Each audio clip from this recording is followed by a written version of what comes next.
యెహోషువ 9వ అధ్యాయము. యొర్దాను అవతలనున్న మన్యములోను లోయలోను లెబానోను నెదుటి మహాసముద్ర తీరమందంతటను ఉన్న హిత్తీయులు అమోరీయులు కనానీయులు పెరిజ్జీయులు హివ్వీయులు యెబూసీయులు అను వారి రాజులందరూ జరిగిన దానిని వినినప్పుడు వారు యెహోషువతోను ఇశ్రాయేలీయులతోను యుద్ధము చేయుటకు కూడివచ్చిరి. యెహోషువ యెరికోకును హాయికిని చేసిన దానిని గిబియోను నివాసులు వినినప్పుడు వారు కపటోపాయము చేసి రాయబారులమని వేషము వేసికొని బయలుదేరి తమ గాడిదలకు పాత గోనెలు కట్టి పాతగిలి చినిగి కుట్టబడియున్న ద్రాక్షారసపు సిద్దెలు తీసుకుని పాతగిలి మాసికలు వేయబడిన చెప్పులు పాదములకు తొడుగుకొని పాతబట్టలు కట్టుకుని వచ్చిరి. వారు ఆహారముగా తెచ్చుకొనిన భక్ష్యములన్నీయు ఎండిన ముక్కలుగా నుండెను. వారు గిల్గాలునందలి పాళెములోనున్న యెహోషువ యొద్దకు వచ్చి, మేము దూరదేశము నుండి వచ్చిన వారము, మాతోనొక నిబంధన చేయుడని అతనితోనూ ఇశ్రాయేలీయులతోనూ చెప్పగా, ఇశ్రాయేలీయులు, మీరు మా మధ్యను నివసించుచున్నవారేమో, మేము మీతో ఏలాగు నిబంధన చేయగలమని ఆ హివీవయులతో ననిరి. వారు, మేము నీ దాసులమని యెహోషువతో చెప్పినప్పుడు యెహోషువ, మీరు ఎవరు, ఎక్కడ నుండి వచ్చితిరి అని వారినడుగగా, వారు, నీ దేవుడైన యెహోవా నామమును బట్టి నీ దాసులమైన మేము బహుదూరము నుండి వచ్చితిమి. ఏలయనగా ఆయన కీర్తిని ఆయన ఐగుప్తులో చేసిన సమస్తమును యొర్దానుకు అద్దరినున్న హెష్బోను రాజైన సీహోను, అష్తారోతులోనున్న బాషాను రాజైన ఓగు అను అమోరీయుల ఇద్దరు రాజులకు ఆయన చేసినదంతయు వింటిమి. అప్పుడు మా పెద్దలను, మా దేశనివాసులందరూ మాతో, మీరు ప్రయాణము కొరకు ఆహారము చేత పట్టుకుని వారిని ఎదుర్కొనబోయి వారితో, మేము మీ దాసులము గనుక మాతో నిబంధన చేయుడి అని చెప్పుడి అనిరి. మీ యొద్దకు రావలెనని బయలుదేరిన దినమున మేము సిద్ధపరచుకుని మా ఇండ్ల నుండి తెచ్చుకొనిన మా వేడి భక్ష్యములు ఇవే.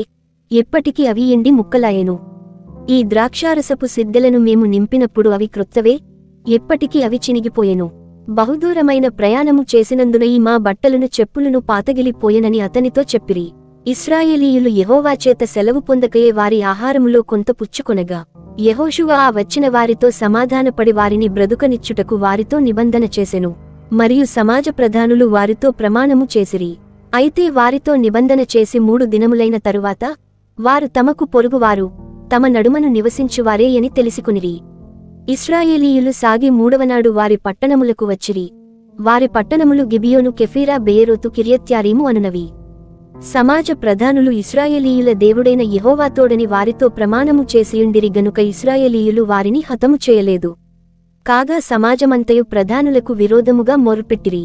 అందుకు సమాజ ప్రధానులందరూ సర్వసమాజముతో ఇట్లనిరి, మనము ఇశ్రాయేలీయుల దేవుడైన యెహోవాతోడని వారితో ప్రమాణము చేసితిమి గనుక మనము వారికి హాని చేయకూడదు. మనము వారితో చేసిన ప్రమాణము వలన మనమీదికి కోపము రాకపోవునట్లు ఆ ప్రమాణమును బట్టి వారిని బ్రతుకనీయవలెనని చెప్పి వారిని బ్రతుకనీయుడని సెలవిచ్చిరి గనుక ప్రధానులు తమతో చెప్పినట్లు వారు సర్వసమాజమునకును కట్టెలు నరుకువారుగాను నీళ్లు చేదువారుగాను ఏర్పడిరి. మరియు యెహోషువ వారిని పిలిపించి ఎట్లనెను, మీరు మా మధ్యను నివసించువారయ్యుండియు మేము మీకు బహుదూరముగా నున్న వారమని చెప్పి మమ్ము నేల మోసపుచ్చితిరి. ఆ హేతువు చేతను మీరు శాపగ్రస్తులగుదురు. దాస్యము మీకెన్నడును మానదు. నా దేవుని ఆలయమునకు మీరు కట్టెలు నరుకువారును నీళ్లు చేదువారునై యుండకమానరు. అందుకు వారు యెహోషువను చూచి, నీ దేవుడైన యెహోవా ఈ సమస్త దేశమును మీకిచ్చి మీ ఎదుట నిలువకుండా ఈ దేశనివాసులనందరినీ నశింపజేయునట్లు తన సేవకుడైన మోషేకు ఆజ్ఞాపించనని నీ దాసులకు రూఢిగా తెలుపబడెను గనుక మేము మా ప్రాణముల విషయములో నీ వలన మిక్కిలి భయపడి ఈలాగు చేసితిమి. కాబట్టి మేము నీ వశముననున్నాము. మాకేమి చేయుట నీ దృష్టికి న్యాయమో, ఏది మంచిదో అదే చేయుమని యెహోషువకు ఉత్తరమిచ్చిరి. కాగా అతడు అలాగు చేసి ఇశ్రాయేలీయులు గిబియోనీయులను చంపకుండా వారి చేతులలో నుండి విడిపించెను. అయితే సమాజము కొరకును యెహోవా ఏర్పరచుకుని చోటున నుండు బలిపీఠము కొరకును కట్టెలు నరుకువారుగాను నీళ్లు చేదువారుగాను యెహోషువ ఆ దినమందే వారిని నియమించెను. నేటివరకు వారు ఆ పని చేయువారై యున్నారు.